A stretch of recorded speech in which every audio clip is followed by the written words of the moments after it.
この動画は水産と岡崎製材の提供でお送りします。今年の作業台はどこでも使えるということがポイントになってきます。外でノコギリを使う時も安定したカットをすることができます。なかなか難しいカンナ掛けもこの作業台があればこの通りこなすことができます。家の中に持ち込んで作業台にすることもできます。ダイニングテーブルに取り付ければこの通り作業台に早変わりです。天板だけでも作業台にすることができます。このようにどこにでもクランプすることが可能です。このように足をばらして置いておくことさえできます。本格的な作業台に早変わりです。皆さんこんにちは、斉藤正光です。さて始まりました木工基礎講座2022。去年の木工基礎講座はこのような内容でしたね。今年は2022ですから一味違ったこういった内容でお届けしていこうと思います。今回はいろんな状況でも汎用的に、そして便利に使える、さらに組み立て式のワークベンチの作り方をお伝えします。いろいろ最初に前提なんかを説明したいところではありますが、ぐっと我慢してまずは作り方を見ていきましょう。今回の作業台は天板、足、シェルフの3部品に分かれています。まずは最初に天板を加工していきたいと思います。天板は総ヒノキで作っております。今回のヒノキの粗材は大変大きいので手押しカンナで直線を出すことができませんでした。そうなると手でカンナ仕上げするしかないので、まずは接着面を直線を出し平面を出し、2つの材料を1つに接着し始めました。一見綺麗なように見えますが、まだまだ反っていてとても平面とは程遠い、そういう状況だと思っていてください。接着が完了しました。接着が終わってもこの接着面は段差、目違いがまだ激しく残っていますね。先ほどの段差、目違いを消すようにカンナ掛けをとにかくしていきます。まずは目違い段差を消すことに集中しました。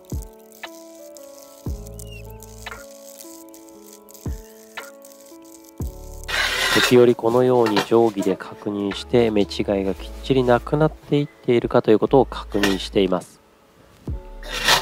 この時随分良くなってきたなと実感し始めているのですが、長い方向の反り曲がりなんかはまだ見てない状態です。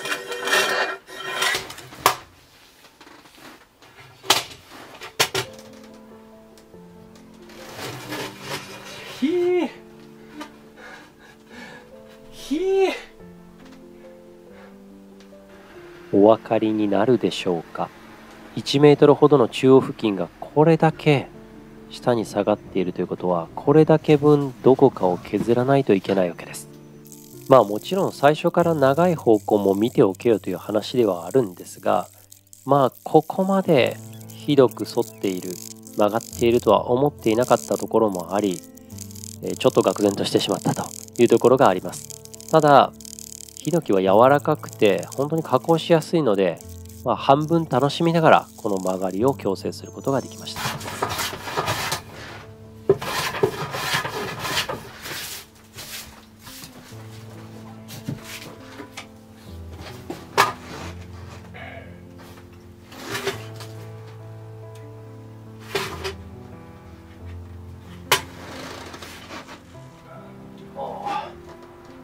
いいね。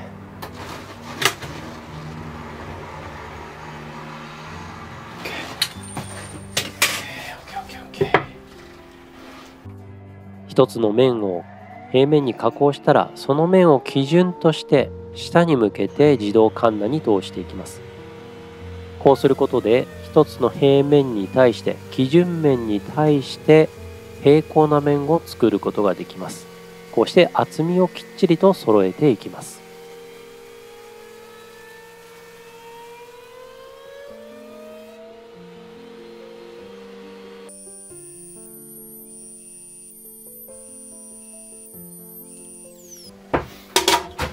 加工が終わった面もちゃんと平面に仕上がっているかどうか確認しておきます。縦、横、斜め、どれを見ても定規に隙間がないか確認しておきます。作業台の天板というのはこの平面であることが本当に大切ですから、ここはきっちりとやっておきます。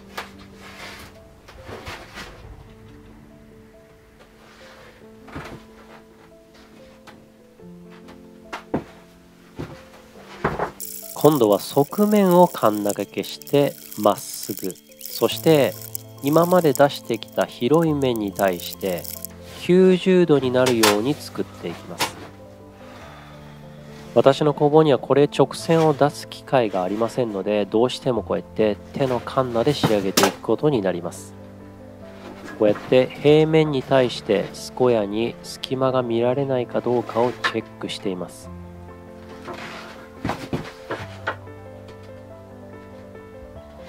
OK サインが出ましたね。そしてその反対側はテーブル層を使って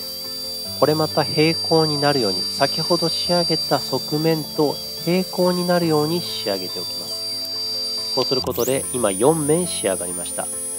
最後長さ方向の両端を丸ノコで切り取って、ここまで来てようやく素材の完成です。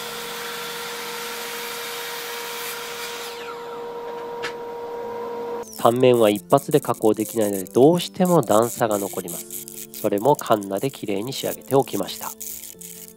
天板の素材が完成したところで、足が取り付く切り欠き部分を加工していきます。当初こうやってテーブル層でこの切り欠きを加工しようと思ったのですが、今回のこのヒノキの天板なかなかの重量で、今見えている道具立てミニテーブルソースレッドではうまくいかないということがこの段階で分かりました。そこでルーターを使って溝を加工していくのですが、ジグがないと同じ位置での加工を再現できないと、より面倒くさくなることがありますので、ジグを作っていきます。ジグ作りの時に参考にしていただきたいのは、こうやって瞬間接着剤を使うと仮止めとして非常によく機能します。そしてこの瞬間接着剤を点付けしたその間には木工用の接着剤をつけておきましょう。そうすると強い接着力を得ることができます。実は瞬間接着剤は瞬間では固まりませんので、このアクティベーターと呼ばれる促進剤を逆サイドにつけておけば、このように当てただけで瞬間接着剤としての強度は非常に強い接着力を得ることができます。そのまま時間が経過すれば木工用接着剤が接着力を出してくれるので、強い接着力を得ることができます。念のためクランプしておきます。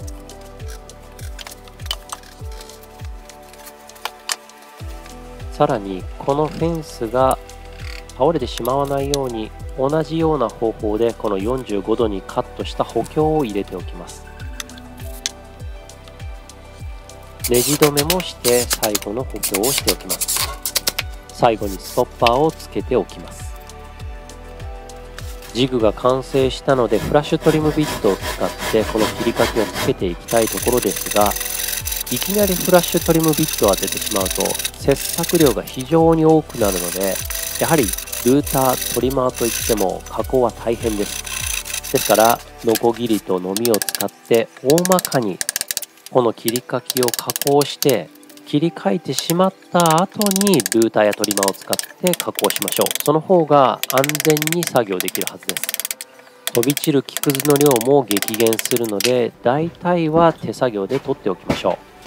う。先ほどのジグはぴったり 35mm の隙間が空いています。その隙間にフラッシュトリムビットといって習い加工をするためのビットを沿わせて 35mm を加工していきます。習い加工ですから毎回同じ幅にこの切り欠きをつけることができます。そしてストッパー、最後につけたストッパーを用いていますので、天板に必ず同じ位置にこの 35mm の切り欠きをつけることができるわけです。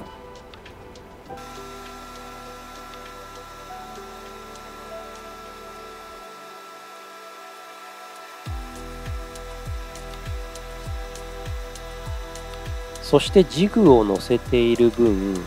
ビットが一番下まで届きません。一度加工したら、その面をさらに習うようにこのジグを外し、もう一度習い加工を実施します。そうすることで下まで刃を届かせることができるようになります。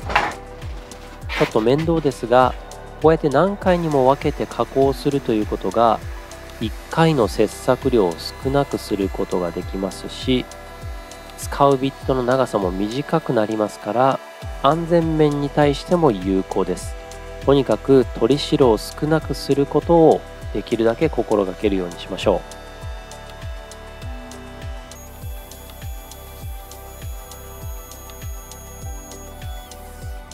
実は今回それでもビットの長さが足りませんでしたので、最終的にそこの部分はのみで加工することになりました。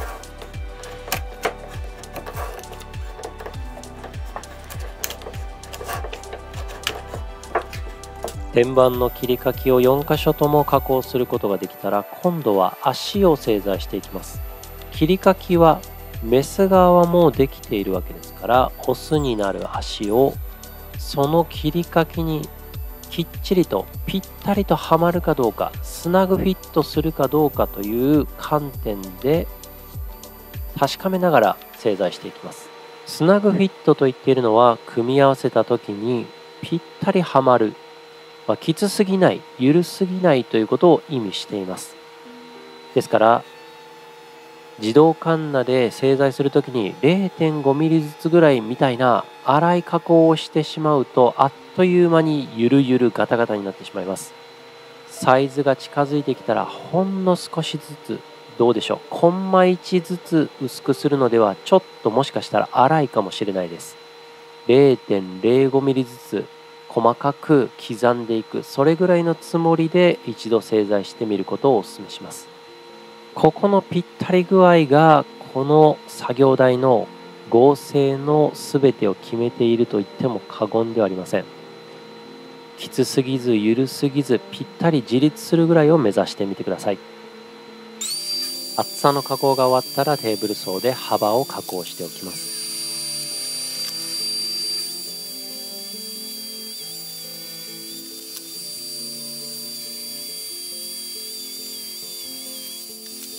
今回の足は10度に広がっていますから、両端を10度にカットした後、天板が乗る部分をこのように切り替えておく必要があります。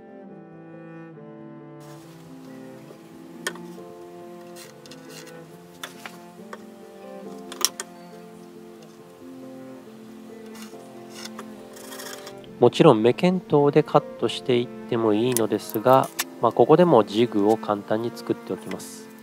10度にカットした面を持つ板に対して簡単なフェンスをつけておきます。それを使ってこのようにバンドソーで沿わせれば10度傾けたカットをすることができます。こういったジグを作ると繰り返しの作業の時には本当に便利です。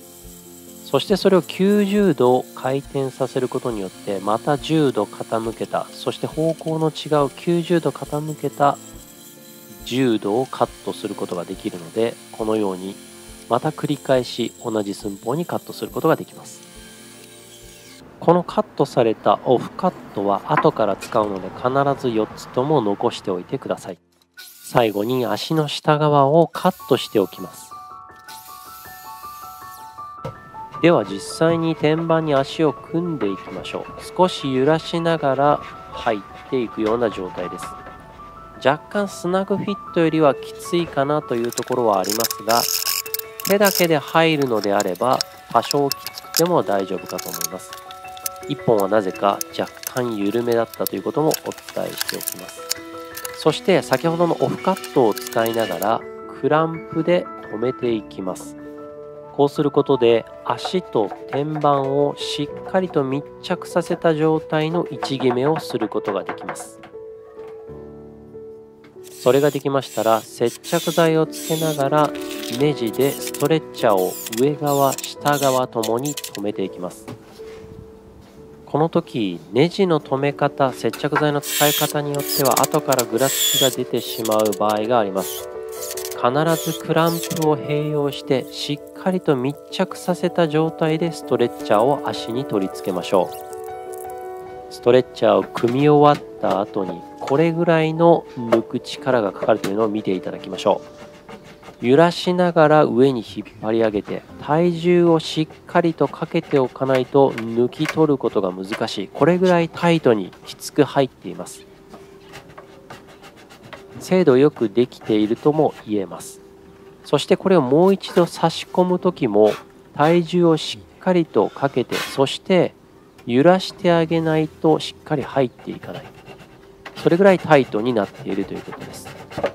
それがゆえにネジなどのハードウェアを使わなくてもこの足を取り付けることができています。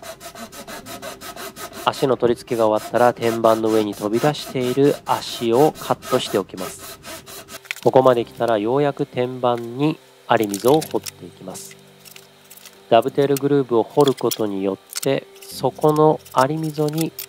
クランプが入ってどこでもクランプをすることができるようになります。天板上には10センチの間隔でグルーブを入れていきます。こうすることでこの作業台の周囲どこでもクランプをすることができるようになります。側面や単面にももちろんグルーブを掘っておきます。14度のダブテールビットで有溝を掘っていきます。一般的なものでも構いませんが、このマイクロジグから出ているものは専用品となっていて、上面に R がついているなど優しい工夫がしてあります。できれば専用品を使った方がいいでしょう。このグルーブを掘る作業、技術的に難しいということではないのですが、とにかく見ていただいて分かる通り、木くずがとんでもない量飛び散ります。毎度毎度掃除してもとにかく飛び散るので、もうこの作業をやった後はもう工房の至る所にこのヒノキの粉が飛び散っています。そして若干見てわかるか分かりませんが、煙が出たりして工房の中も煙たくなってきていると、そういうような状況です。そして忘れてはいけないのが、天板の裏側にもグルーブを入れておきましょう。ここはクランプを収納しておく場所にもなりますし、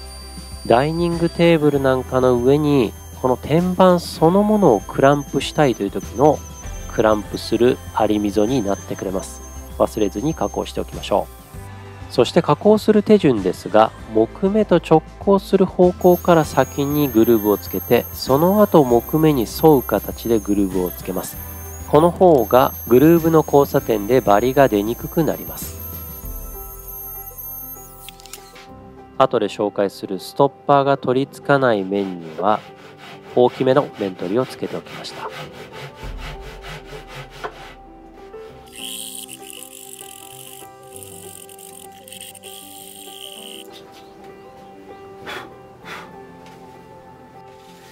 これで天板はひとまず完成ですので、ざっくりと180番で全体を研磨しておきます。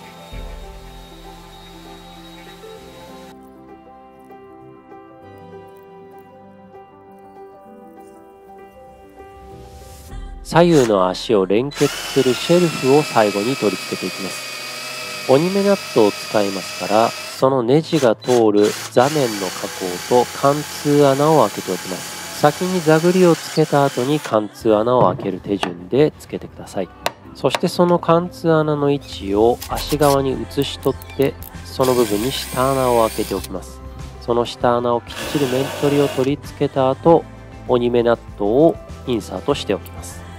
この手順を守れば正確にシェルフを取り付けることができます。さあ、では室内でこの作業台を組み立ててみましょう。天板は本当に重いので、足の上に落としてしまわないように、大怪我してしまわないように注意が必要です。足は少し揺らしながら、そして体重をかけながら挿入していきます。あまり左右に振りすぎると足の先端が折れてしまうかもしれないので、できるだけまっすぐ、そして揺らし方は本当に小刻みに揺らすぐらいでお願いします。ただこの足を挿入する時の抵抗も季節や温度、湿度によって大きく変化することを忘れないでください。それが木を使った作業台の本来の姿です。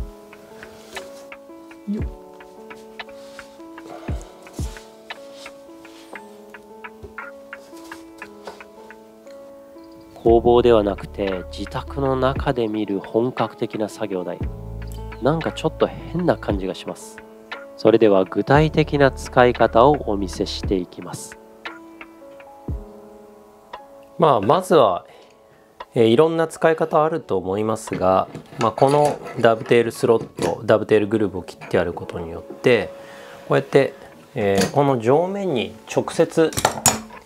クランプをすることができますね。いろんな方向から、クランプをすることができますので、使い方に合った材料固定方法というのが、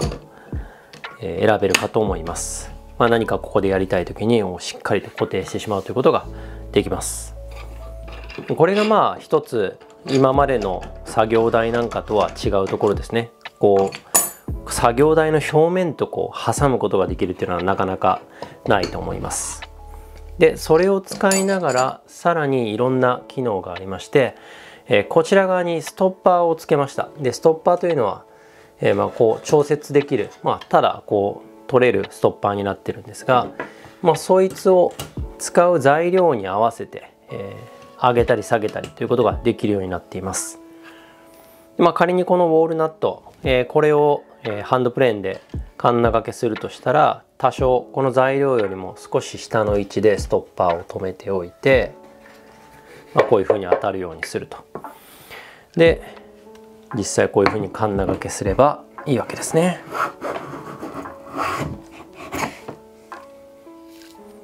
この方向ですね。こういうふうにカンナ掛けをすることができると。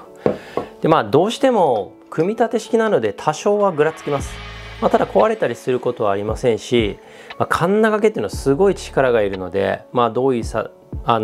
組み立て式や折りたたみ式の作業台を使う限り比較的揺れたり、このサイズ感ですね。もっとどでかいものを使えば別ですが、多少揺れたりしますが、このストッパーがあることによって非常に使いやすくなるということが一つあります。そして基本的には、私は今西洋カンナなのでこっち側に押しましたが、逆側にこのストッパーをつけることができますんで、逆側につけたとしたら引くように、2本のカンナを使うことももちろんできます。次に小場面をカンナ掛けしたい場合はどうすればいいでしょうか。カンナ掛けすることもできますね。こういうふうに。でもちろんこのままのクランプでもできますし、より安定させたいという場合は、こういったジョーをつけて、バイス状態にしてあげるというのも、いいかなと思います。でここにはコルクを貼ってありますんで、コルクラバーが貼ってあるので非常にグリップがいいです。クランプ単品でやるよりもこちらの方がグリップがいいので、もし、ここまでやってみたいと思う方は参考にしてみてください。でこうやって挟んでやってすると非常に安定するので、この状態でこの小場面を削ると。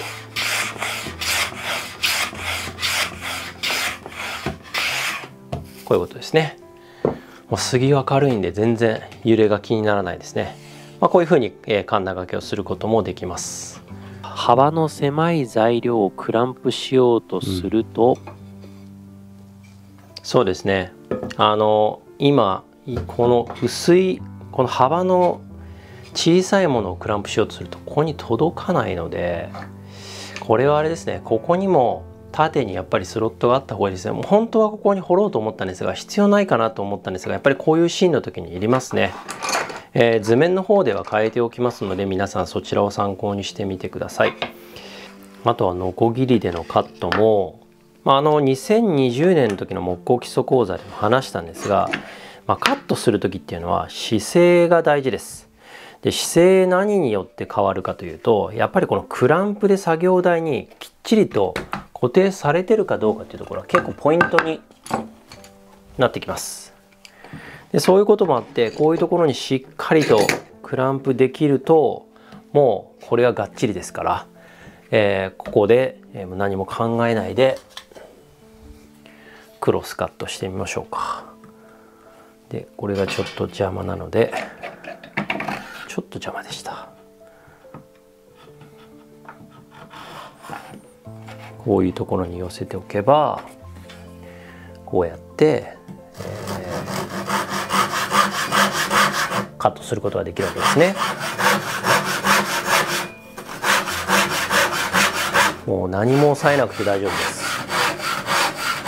めっちゃ楽です。もう全然ブレることもありません。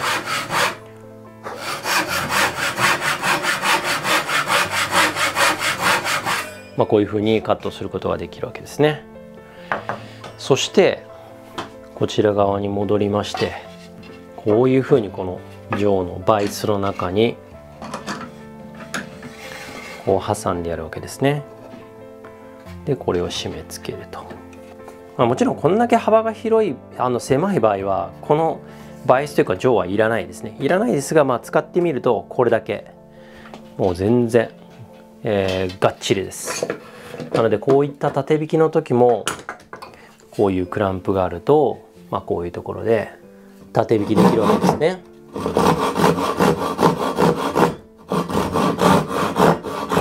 ちょっと距離が長かったのでうまくないんですが、こういう切り欠きをつけたりする時に、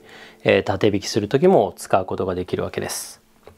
もっとね高度なことになってくると、ここでダブテールジョイントなんかをこうやる時にも使えるかなと思いますので、安定した手の甲でのカットが縦横ともにできるということがあります。そしてこういったハードウェアが売ってるんですね。ダブテールクランプとなるようなハードウェアが売っていますので、こいつをスロットにこうグルーブにスッと刺すだけで、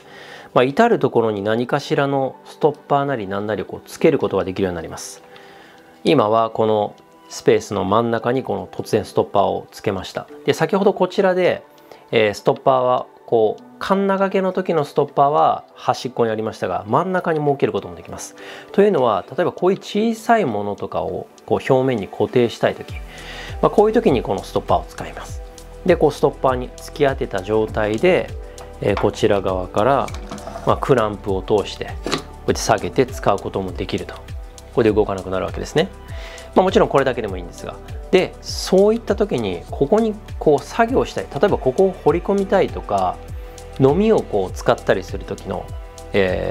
作業ですね。そういう時にこれ邪魔ですよね。なのでこう少しどけてやって、ここに合板か何か薄い板を挟んで、こいつで、横からこう押し込むように、このストッパーに対してこっちから押してやることができるようになります。こうですね。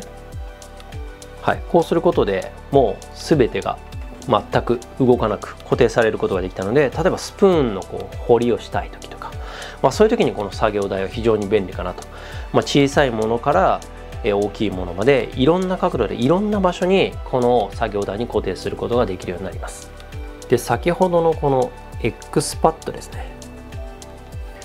先ほど言った通りこっち側に押せるわけですね。で今ちょっと1枚の板を挟んでますが、例えば2枚板を並べて、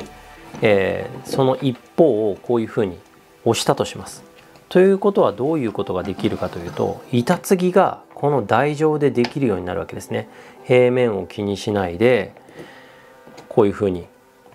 締めてやればこちら側に押されるわけですから、この上で板継ぎができるようになったりします。でストッパーやここに置いてあるストッパーや、この X パッドタイプのものを使ったりすれば、もう可能性は本当にいろいろ広がります。このストッパーについても、こんな単純な形状だけのものではなくて、例えば丸でもいいですし、カムになっているようなものを使えば、それだけでクランプ機能を持たせることもできる、そういったものもありますので、是非いろいろ試してみていただきたい作業台です。でカンナ掛けをする時は特にこう、できるだけ重くなるようにこう作ってはありますけど、まだまだ軽いので、下に私は水を乗せました。ポリタンク18リッター2つ乗せて36キロぐらいですかね。そのぐらい乗せてちょうどいいぐらいです。はい、なので4、50キロの砂袋とかが乗るとベストですが、砂袋ちょっと処分が困ったりすると思うので、それは皆さんいろんな都合に合わせていただきたいですが、重りを乗せると非常に安定するのでおすすめです。ここまでご覧になって、なぜ木工基礎講座なのに、基礎と言っているのに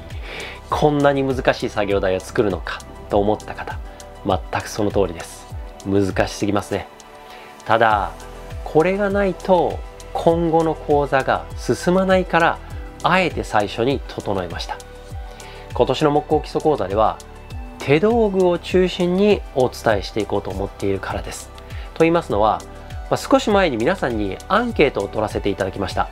どうやったら木工を始めやすくなりますかと。おさらいしておきますと、このチャンネルの目的はたくさんの方に木工を始めていただいて、皆さんが自分の作品を自分の手で作って、どんな出来栄えであれ作品を作るその過程で幸せを感じていただくことが目的です。そして私のゴールは木工人口100倍です。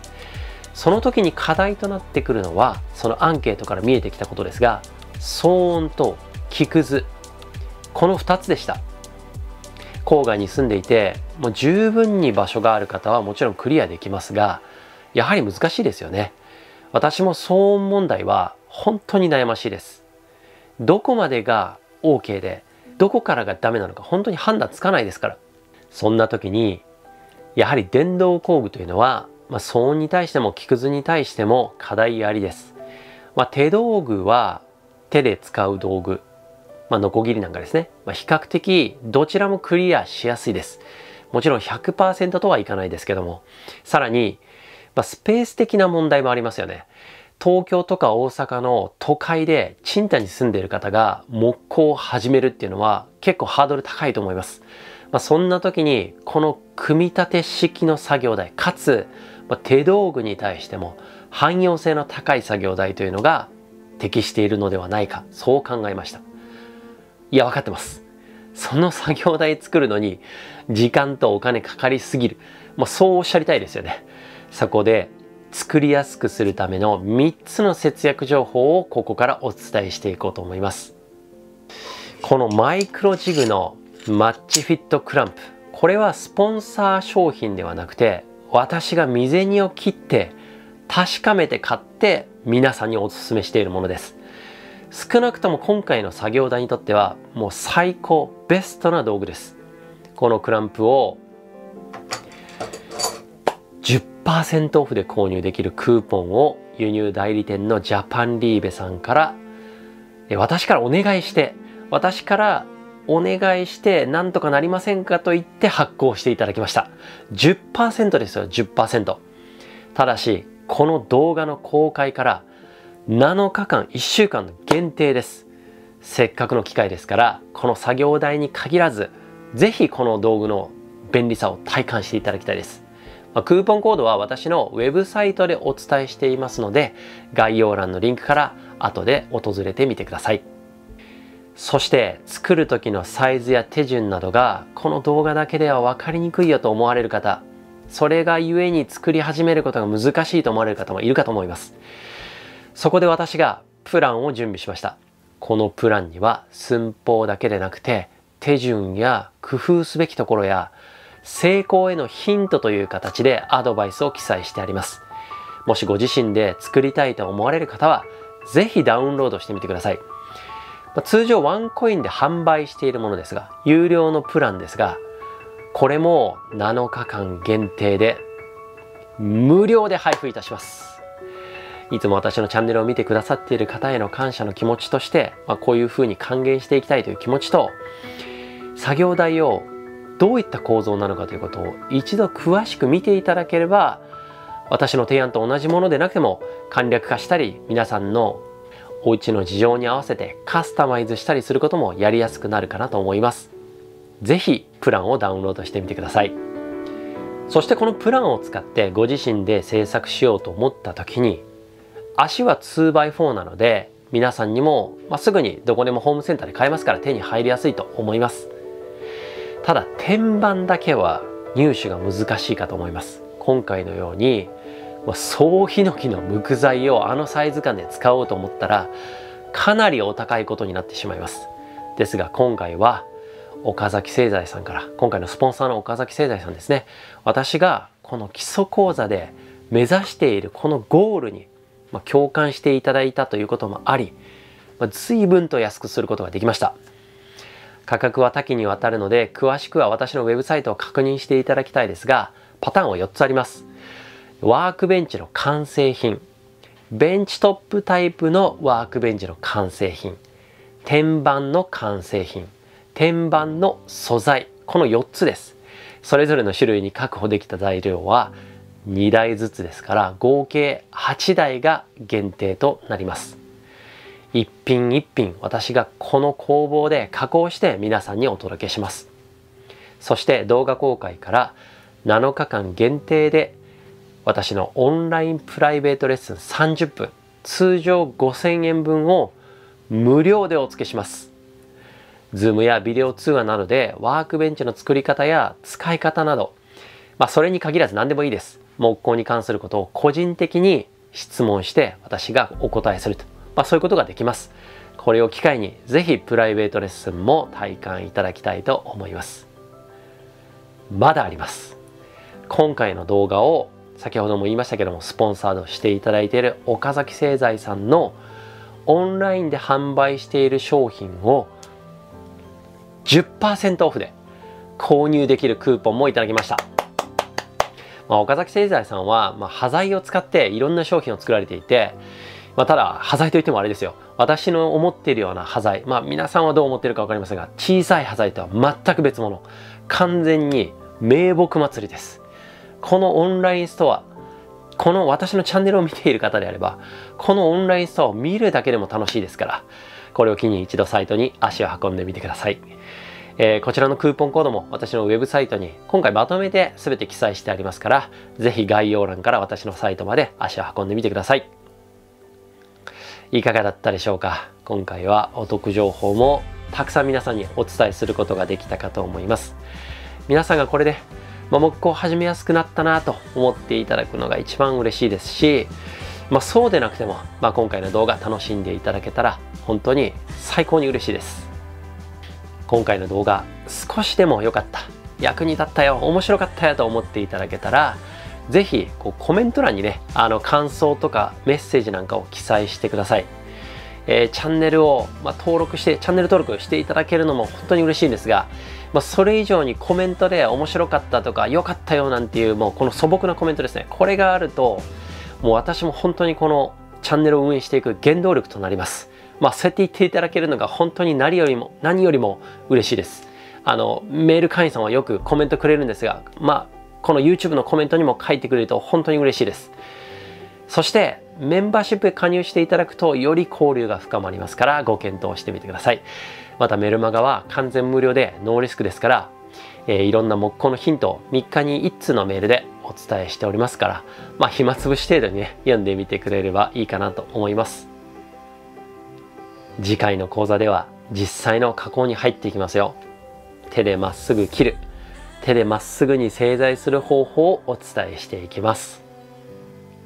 最後まで見ていただきまして本当にありがとうございました。ではまた次の動画でお会いしましょう。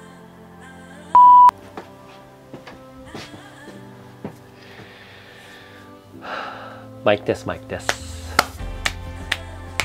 いやー楽しかったーっていう感じね。楽しい感じで、楽しい感じで、それが難しい。伝わるかな。思考。まずは作り方を見ていただきましょ